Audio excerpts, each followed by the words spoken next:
بسم اللہ الرحمن الرحیم۔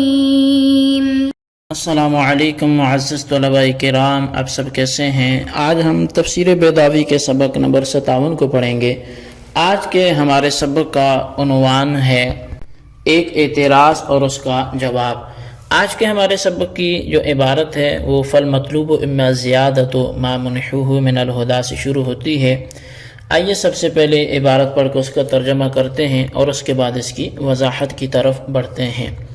مصنف علیہ رحمہ لکھتے ہیں فالمطلوب اما زیادۃ ما منحوہ من الہدی، اہدنا الصراط المستقیم سے مقصود اس ہدایت پر اضافہ یا ثبات طلب کرنا ہے جو ان کو عطا کی گئی ہے۔ اب اس ثبات والی ہی یا ثبات طلب کرنا ہے۔ او حصول المراتب المرتبۃ علیہ، یا پھر جو ہے وہ ہدایت کے جس مرتبے پہ فائز ہے اس پر مرتب ہونے والے اگلے مدارج کا حصول مقصد ہوتا ہے۔ فَإِذَا قَالَهُ الْعَارِفُ بِاللَّهِ الْوَاصِلُ عَنَا بِهِ أَرْشِدْنَا طَرِيقَ السَّيْرِ فِيكَ لِتَمْحُو عَنَّا ظُلُمَاتِ أَحْوَالِنَا۔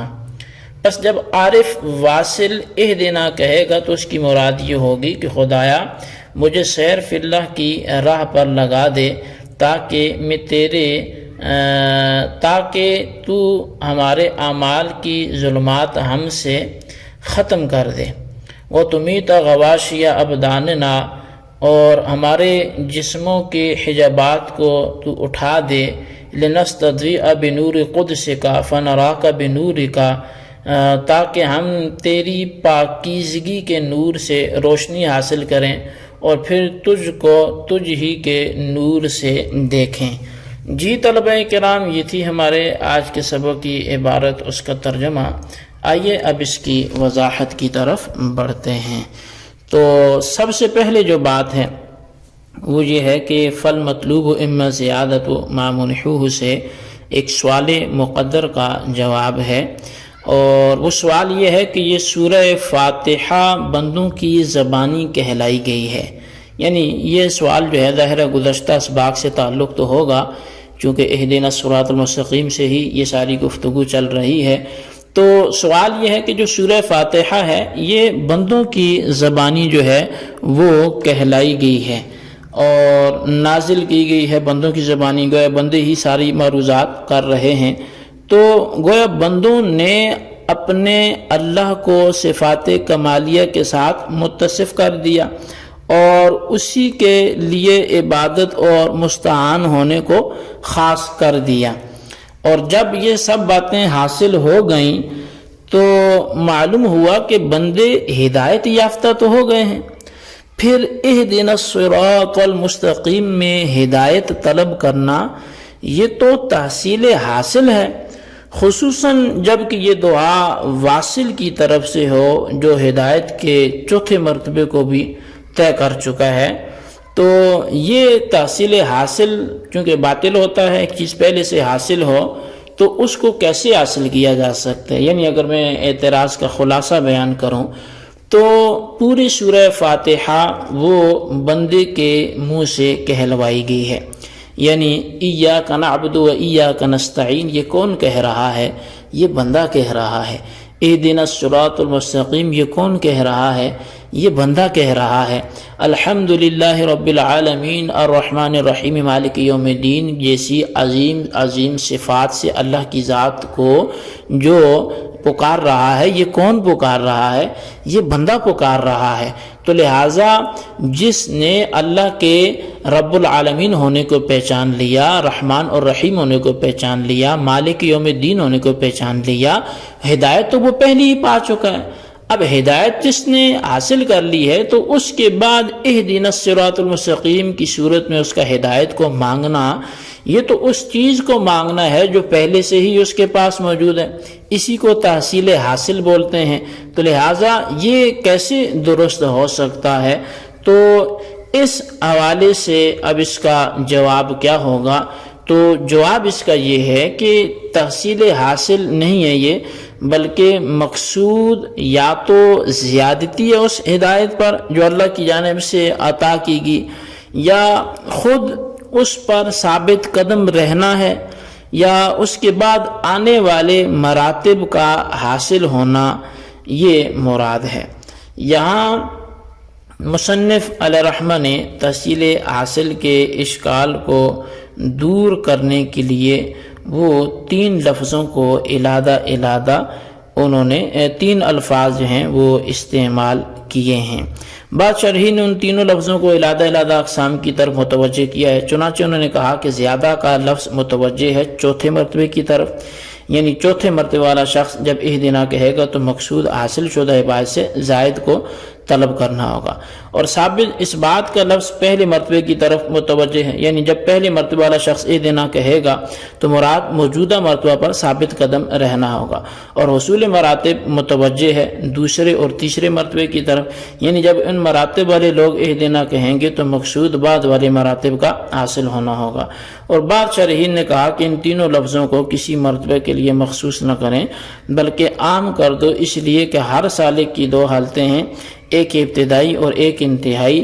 انتہا کی طرف اس وقت تک منتقل نہیں ہو سکتا جب تک کہ ابتدا درست نہ ہو جائے، اور ابتدا پر ثابت قدم جو ہے وہ نہ ہوگا۔ پس اگر کوئی سالک کسی حال کے اندر ہے تو پہلے وہ زیادتی طلب کرے گا، اور زیادتی طلب کر کے وہ انتہائی مرتبہ پر پہنچے گا، اور جب انتہائی مرتبہ پر پہنچے گا تو اب ثابت قدمی کو طلب کرے گا، اور جب اس کے اوپر ثابت قدم ہو جائے گا تو اب اس کے بعد میں آنے والے مراتب کے حصول کو طلب کرے گا۔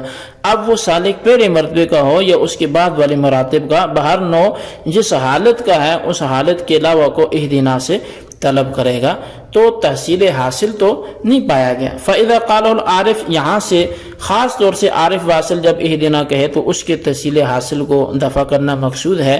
تحصیل حاصل سے پہلے اس کا درجہ سمجھ لیں۔ صوفیاء کا یہ کہنا ہے کہ اللہ کی طرف سیر کرنے کی 2 قسمیں ہیں، ایک سیر الی اللہ ہوتی ہے، دوسری سیر فی اللہ ہوتی ہے۔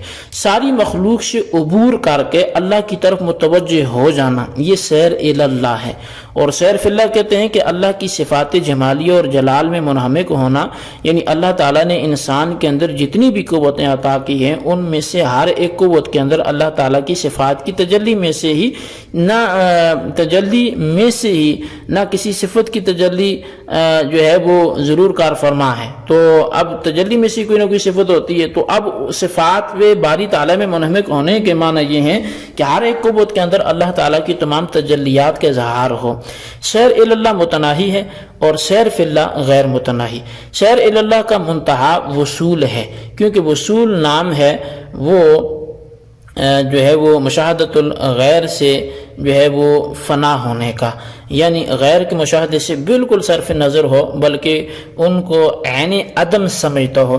اسی وجہ سے محی الدین ابن عربی کا کہنا یہ ہے کہ جس شخص نے مخلوق پر اس حیثیت سے نظر ڈالی کہ ان کو بالکل کسی فعل کا فاعل ہی نہیں سمجھا بلکہ سارے افعال کو اللہ تعالیٰ سے صادر ہوتے ہوئے سمجھا، تو وہ درجہ کامرانی کو پہنچ گیا۔ اور جس شخص نے مخلوق پر اس حیثیت سے نظر ڈالی کہ ان کو موجود تو سمجھتا ہے مگر ان کی حیات کو حیات شمار نہیں کرتا، تو وہ پہلے مرتبے سے اور ترقی کر گیا۔ اور جس نے مخلوق کو عین عدم سمجھا تو وہ درجہ وصول پر فائز ہو گیا، اور یہی مرتبہ عین الیقین اور سیر الی اللہ یہاں پر ختم ہو جاتی ہے۔ اور سیر فی اللہ غیر متناہی ہے، اس لیے وہ غیر متناہی ہے کہ سیر فی اللہ کہتے ہیں صفات باری تعالیٰ میں ڈوب جانے کو، اور چونکہ صفات باری تعالیٰ غیر متناہی ہیں اس لیے سیر فی اللہ بھی غیر متناہی ہے۔ سیر فی اللہ کی مثال یوں سمجھیے کہ کوئی شخص سمندر دیتھا میں ڈوب گیا، چونکہ سمندر غیر متناہی یعنی اس کے نیچے کوئی حد ہی نہیں ہے، اس لیے اس شخص کے ڈوبنے کا بھی کوئی منتہا نہیں ہوگا۔ سیر الی اللہ کا جو منتہا ہے وہ سیر فی اللہ کا مبدا ہے۔ اب سنیے کہ جب واصل اہدنا کہتا ہے تو اس کا مقصد یہ ہوتا ہے کہ اے اللہ ہمیں سیر فی اللہ کے راستے کی رہنمائی کر تاکہ ہمارے احوال کی قدورتیں ہم سے مٹ جائیں اور ہمارے جسموں کے حجابات ہم سے اٹھ جائیں، تاکہ ہم تیری پاکیزگی کے نور سے روشن ہو جائیں اور تیرے ہی نور سے تجھ کو دیکھیں۔ اس سے معلوم ہوا کہ درجہ وصول میں کچھ تاریکی اور حجاب جو ہے وہ رہ جاتا ہے۔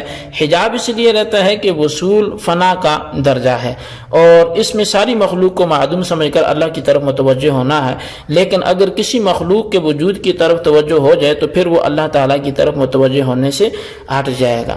تو گویا فنا کے درجے میں حجاب ہے، لیکن جب سیر فی اللہ کا درجہ حاصل ہوتا ہے تو اس میں بقا ہوتی ہے، اور ساری مخلوق کو اللہ کے وجود کے ساتھ موجود ماننا ہے، یعنی اللہ اور مخلوق کے درمیان کوئی انفصال کوئی جو ہے وہ ایسا نہیں ہوتا، بلکہ سب کے اندر اللہ کی تجلیات کا مشاہدہ کرتا ہے۔ تو حدیث قدسی میں جیسے اللہ تعالیٰ فرماتا ہے نا کہ جب بندہ نوافل پڑھ کے میرا قرب حاصل کرتا رہتا تو یہاں تک کہ میں اس سے اتنی محبت کرتا ہوں کہ اس کا ہاتھ بن جاتا ہوں، اس کے کان بن جاتا ہوں، چنانچہ وہ میرے ہاتھ سے پکڑتا ہے، میرے ہی کان سے سنتا ہے، میری ہی نگاہ سے دیکھتا ہے۔ بس جب واصل کا مقصود اہدنا سے سیر فی اللہ کی راہوں کو طلب کرنا ہے، جو سیر اللہ میں حاصل نہیں تھی، تو اب تحصیل حاصل لازم نہیں آیا۔ جی طلبہ کرام، یہ تھا ہمارے آج کے سبق کی جو کہانی تھی، اس کو اچھی طرح سمجھیں، اس کے خلاصے کو ضرور اپنے رجسٹر پہ لکھیں، اور بالخصوص اس ایک ہی سوال کا جواب دے دیں کہ جب واصل یہ کہے گا اہدنا الصراط المستقیم تو تحصیل حاصل لازم آئے گا، اس اعتراض کا آپ جواب کیسے دیں گے ضرور وضاحت کریں۔ اللہ تبارک و تعالیٰ سے دعا ہے جو کچھ ہم نے پڑھا سنا اسے یاد رکھنے کی توفیق نصیب فرمائے، آمین بجاہ نبی الامین صلی اللہ علیہ وسلم۔